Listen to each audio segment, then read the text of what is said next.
The Directive, your own training institute.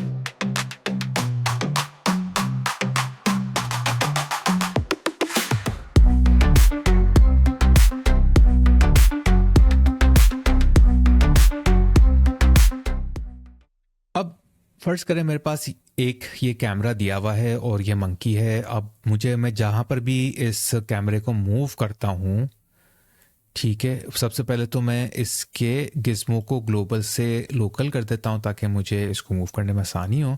तो मैं जैसे ही मूव करता हूँ आप देख सकते हैं कि ये जो इसकी लोकल डायरेक्शन है ना, ये उसी पे देख रहा है।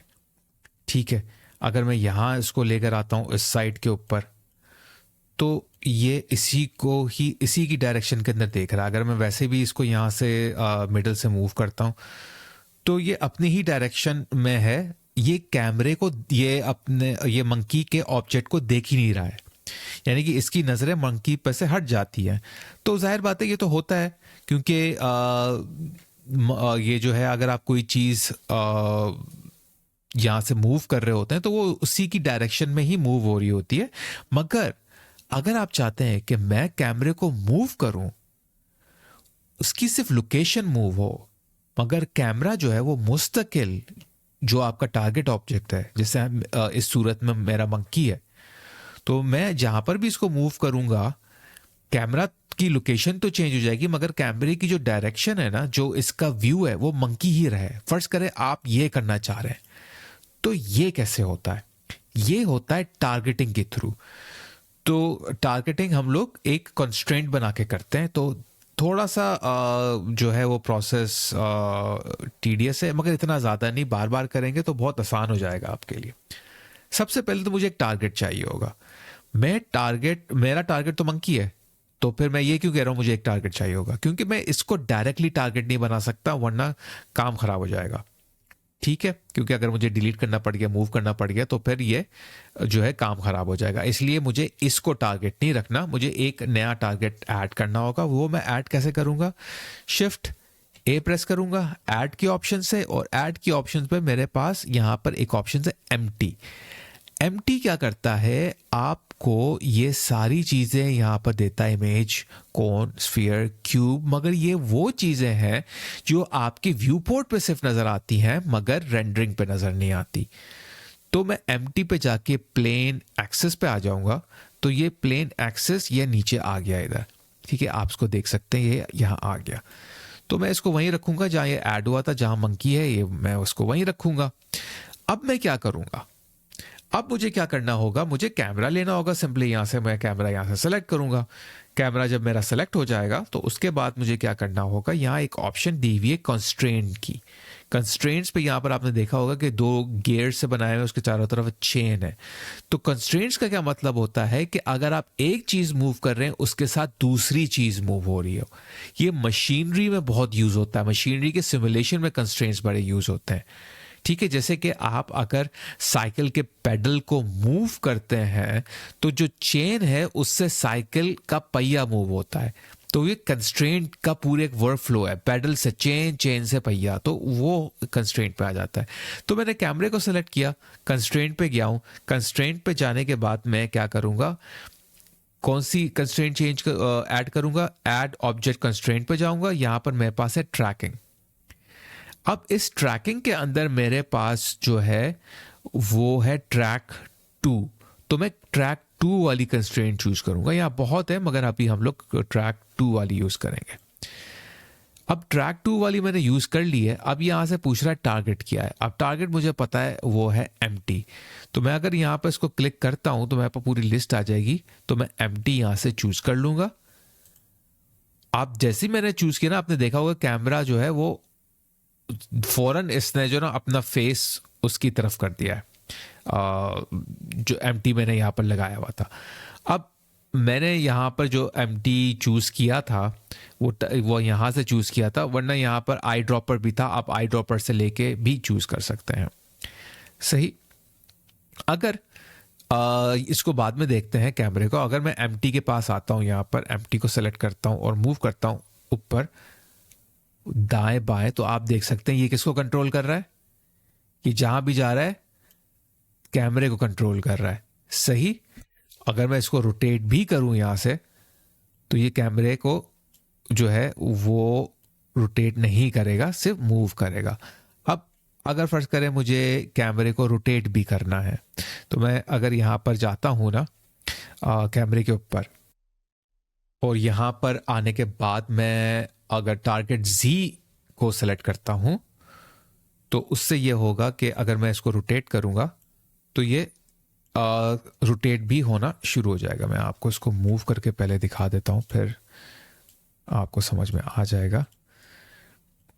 तो अब मैं देख सकते हैं जैसे मैं अब रोटेट कर रहा हूँ तो ये रोटेट होना शुरू हो गया है। तो ये टारगेट Z पर आपको करना पड़ता है। सही, मैं अंडू कर देता हूँ उसको वापस, और यहाँ से मुझे टारगेट Z पर नहीं करना। अच्छा, अब यहाँ पर कुछ ऐसी चीज़ें जिसका आपको ख्याल रखना होगा। पहले तो है ट्रैक एक्सेस। ट्रैक एक्सेस मेरा क्या है बाय डिफ़ॉल्ट -Z। वो क्यों है? क्योंकि अगर आप यहाँ देखें ना, ये कैमरा जो है मेरा, और ये मैंने इसका चेंज करके लोकल भी किया हुआ है, तो लोकल से आपको और समझ में आ जाएगा। कैमरे की डायरेक्शन इस तरफ जो ऑपोजिट जा रही है वो क्या है? Z है। मगर जो ऑपोजिट डायरेक्शन जा रही है ना एक्सेस की, ये एम्प्टी की तरफ, वो क्या है? वो -Z हो गई। तो ये -Z होना चाहिए कि जिस डायरेक्शन में ये फेस कर रहा है टारगेट को कैमरा, तो -Z पे फेस कर रहा है ना, तो -Z होगी। अगर मैं और कोई चूज करूंगा तो ये टारगेट नहीं कर पाएगा। अगर आपने यहाँ पर कंस्ट्रेंट लगा दिया है और आपका कंस्ट्रेंट सही नहीं चल रहा, तो आप ये चेंज करके देख भी सकते हैं। अब इस सूरत में अप क्या है? अप जो होता है कि कौन सी डायरेक्शन अपवर्ड है, इसकी वाई डायरेक्शन आप देख सकते हैं अपवर्ड है, तो ऑटोमेटिकली इसने यहाँ पर वाई डायरेक्शन लगा दी है, तो वाई डायरेक्शन ही अप है। अगर मैं और कोई चूज कर लूंगा, ठीक है, अगर मैंने Z कर लिया या X कर लिया, तो आप देख सकते हैं उसकी अब X डायरेक्शन अप हो गई है, तो ये इस तरह का हो गया है। मगर वाई मुझे ये यानी कि आप टिकटॉक की वीडियो बनाए तो सही है, मगर हमें तो ये वाला चाहिए, सही। तो ये हमारा जो है कैमरा अब टारगेट हो गया एम्प्टी से, और एम्प्टी वही है जहां मेरा मंकी का फेस है। अब मैं काम यहाँ करता हूँ, एक स्प्लिट व्यू बनाता हूँ और इस पे आके कैमरे को आपको दिखा देता हूँ कि किस तरह व्यू रिजल्ट आ रहा होगा। अब ये कैमरा हो गया है अटैच। किससे अटैच हो गया है? ये जो मैंने बनाया था यहाँ पर एम्प्टी से, ठीक है, टारगेट कर दिया है। अब मैं कैमरा अगर मूव करूंगा ना, तो क्या होगा? कैमरा तो मूव होगा, मगर ये टारगेट किसको कर रहा होगा? उसी एम्प्टी को, जहां, और एम्प्टी कहां है? जहां मंकी है। तो इसकी मुस्तकिल लेंस जो है वो मंकी के ऊपर होगा। ये मंकी को देख रहा होगा हर तरफ से। जैसे ही मैं इसको मूव कर रहा हूं, आप देख सकते हैं कहीं पर भी मैं इसको लेके जाता हूं, ऊपर नीचे दाएं बाएं, कहीं पर भी इसकी नजरें मंकी पर से नहीं हट रही।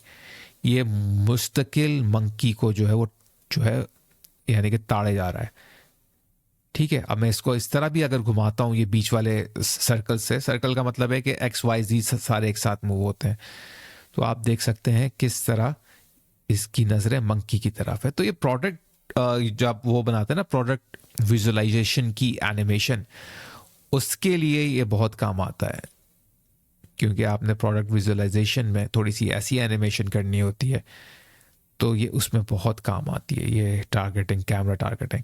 अब टारगेट मैंने क्या किया था? मैंने कैमरा टारगेट किया था, राइट। और आपको समझ में आ गया होगा कि मैंने किस तरह टारगेट किया था। थोड़ा सा इसका थोड़ा लेंदी प्रोसेस, ज़्यादा नहीं है, मगर ज़रूरी ये नहीं है कि आप जो है सिर्फ कैमरे को ही इस तरह टारगेट कर सकते हैं। मैं लाइट को भी इस तरह टारगेट कर सकता हूं। जैसे कि अगर मेरे पास स्पॉटलाइट है, मैं अगर स्पॉटलाइट मूव कर रहा हूं, तो स्पॉटलाइट जो है वो हमेशा इसी के ऊपर जो है वो लाइट को स्ट्राइक करती रहेगी, इस पे लाइट फॉल होती रहेगी। मैं लाइट को भी कंस्ट्रेंट बना के इस तरह टारगेट कर सकता हूं, सिर्फ कैमरा नहीं। तो उम्मीद है आपको ये समझ में आ गया होगा, और एनिमेशन में यह काफ़ी अच्छा काम देता है, और स्टिल फोटोज में भी आपका काम आसान कर देता है। बस आपको ये कॉन्सेप्ट जहन में रखना होगा, ये ट्रैक एक्सेस का, अप डायरेक्शन का, और टारगेट Z आपको पता होना चाहिए। मगर टारगेट Z मैं इसलिए ज़्यादा यूज़ नहीं करता क्योंकि मैं एमटी पे काम ही नहीं करता ना, मैं तो काम करूँगा तो इसी पे काम करूँगा। अगर आपको एमटी के थ्रू किसी चीज़ को ड्राइव करना है, उसके लिए आपको टारगेट सी चाहिए होता है। तो आप इसकी प्रैक्टिस करें, देखते रहें कि किस तरह है, कॉन्सेप्ट समझने की और कोशिश करें। अगर आपने अभी तक मेरे चैनल को सब्सक्राइब नहीं किया है तो बराए करम अभी कर लें और बेल आइकन को दबाना मत भूलिएगा। मैंने ये नोटिस किया है कि आप में से काफी लोग मेरे वीडियोस मेरे चैनल को सब्सक्राइब किए बगैर देख रहे हैं, तो भाई अब मेरे चैनल को सब्सक्राइब कर लें ताकि आप जी इंटरैक्टिव कम्युनिटी का एक अहम हिस्सा बन जाए। और एक और अहम बात बताता चलूं, प्लीज मेरी वीडियोस को डाउनलोड ना कीजिए, सिर्फ उन्हें ऑनलाइन देखें। जब आप उन्हें डाउनलोड करते हैं तो मेरे चैनल का वॉच टाइम आवर असरअंदाज होता है, जो बहुत नुकसानदेह है। तो प्लीज आप उन्हें डाउनलोड ना करें बल्कि ऑनलाइन देखें। आप लोगों का बहुत बहुत शुक्रिया। अब मिलते हैं अगली वीडियो में, तब तक के लिए इजाजत दें और अपना बहुत ख्याल रखें।